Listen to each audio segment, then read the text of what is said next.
merchants across the city of San Francisco. Thank you so much for joining me. Noelle, thank you so much again. Thank you for shining light on small business during these unprecedented times. My name is Vas Kiniris. I actually grew up in my father's grocery store in a Mission in the Excelsior. And to this day, 99% of my family members are still in small business. And then also have a small business on Fillmore Street for 25 years. And for the past 5 years, I've been a small business advocate. I now have an agency called Next SF, and we help promote private-public partnerships to help small business in neighborhood corridors. Thank you for the invite. Of course. I mean, we talked a lot towards the beginning of the pandemic. It's hard to believe it's been 10 months now since we got into all of this mess, unfortunately. And back then, you were really trying to help our business owners understand which grants they were able to apply for, different ways for them to just try and survive during that first initial shutdown. And now, of course, with this one that we're in right now, I'm sure a lot of these business owners, there's not really an influx of money like there was at the beginning, right? Correct. You know, when we got that fateful message, March 17th, it was a shock to all of us. I think, residents, business owners, we all thought it was going to be a short-lived situation. Things are going to bounce back. Lots of confusion. And in many ways, we've come so far, Noelle, but in some ways, it feels like we're back to square one with the recent lockdown, the recent surge. And, the greatest threat to business is uncertainty. And we are going through unprecedented times now with the amount of uncertainty, the changes that are happening on the daily level. So you're right, like initially there was a wave of funding, grants, low interest loans from our private-public partners.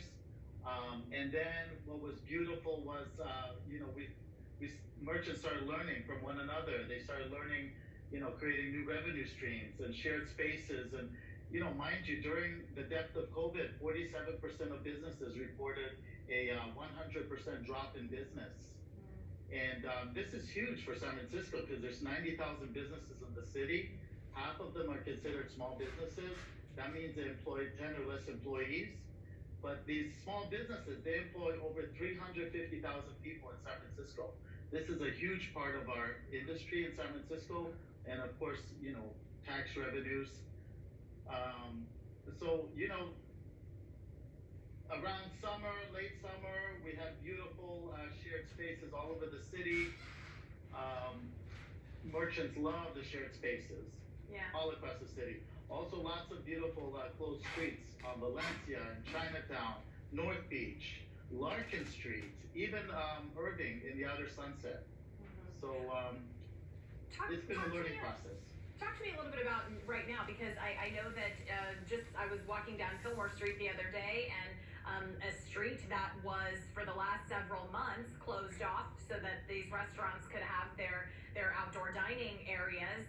That street is now functional again as a normal street. So I'm wondering if and when the shutdown ends, will those streets be able to quickly kind of reverse course again and go back to being areas where restaurants can utilize them as outdoor dining, or do these restaurants and businesses have to reapply for these closed street programs? Do we know that yet? No, what's great, we have the mayor to thank for this. The permits for the shared spaces have been extended to June 2021. Right. So the merchants, they're allowed to have this, and hopefully, this will be a silver lining with COVID, that we will have beautiful shared spaces and parklets and closed streets in San Francisco. Because during the depth of COVID, there were over 40 boarded up storefronts on Fillmore Street alone. And post-COVID, there are actually 20 vacant commercial properties now. That's a record on Fillmore Street.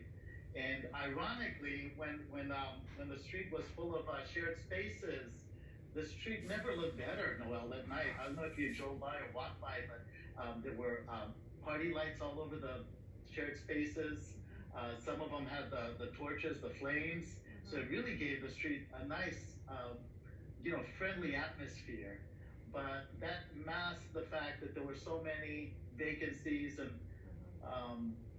so now unfortunately it's back to square one, Noel. We have these empty shared spaces, empty parklets on our street, and it really doesn't entice customers to come back to the street. And during COVID, the main challenge for merchants was we needed to demonstrate that our street and our corridors are safe and clean and fun to be in again. And I felt like the merchants did such a great job. Everybody was, they had hand sanitizers, there was social distancing, and all that abruptly was taken away from us. Well, obviously we've been doing lots of different stories with the different retail shops. They're all kind of trying to, because our retail shops are still open, obviously, at much smaller capacity.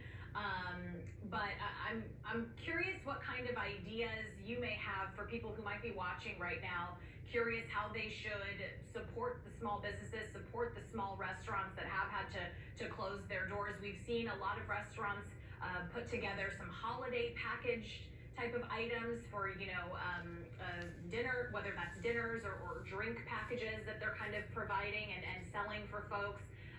Could you give just kind of an idea of how you've seen these small business owners get creative in trying to entice people to continue supporting them? Sure. By nature, we as entrepreneurs, we're very creative, we're very innovative. We respond to consumers' needs, and that's the role of small business. We're the small ships in the ocean. We can navigate quickly.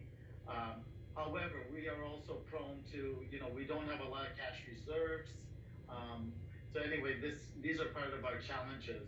But now more than ever with this holiday season, because there's so much uncertainty, really I would say treat yourself. Treat yourself to a special holiday dinner. There's a lot of great restaurants that are offering amazing prefix menus that you can take and prepare at home, or they're fully assembled. You just order it. Buy gift certificates from retailers, from restaurants. Shop online. A lot of restaurants now have stores that you can buy their sauces and their different things, grocery items. And of course, retailers need your help too. And also make sure to share and post on your social media. That goes a long way. And just keeping that on, at the tip of people's lips. And also, I have to say, another way that you all can help is Supervisor Matt Haney has called a special meeting of the Board of Supervisors this Tuesday. So please log in. We need everyone's input because really, small business is so important. It's more than just places of commerce. They're the living rooms to our neighborhoods. So it's important that we all support them. The meeting on Tuesday, what exactly are they going to be discussing? Basically, they're going to be discussing prioritizing small business and seeing what we can do to help, whether it's waiving fees, license fees, or some sort of rent assistance, financial assistance, all this stuff. Please, log in, just go to sfgov.org. It's the supervisors meeting this Tuesday. There will be public comments, so the more people that speak up, the better. And again, we can all make a difference, whether it's a big difference or a small difference. Definitely. Any little bit helps, especially at this time of year, that's for sure, when all these businesses usually are getting tourists and just their regular, visitors. This holiday season is definitely going to be a struggle for a lot of them. So do you have anything else that you'd like to add, Vas? I just want to say this is an amazing city. The symbol of our city is the phoenix, and we will rise again. And, the other amazing thing about our city is the startup mode is part of our DNA. We are experts. We're the world model for startups, right? So our merchants embody that ethos, and definitely support your neighborhood businesses, retailers, restaurants, service businesses, and the neighborhoods that have been hit the hardest, unfortunately, are the ones that depend on commuters and tourists. So that would be Faidai, Chinatown, Fisherman's Wharf. So make sure to go to places that normally you would not go to as residents.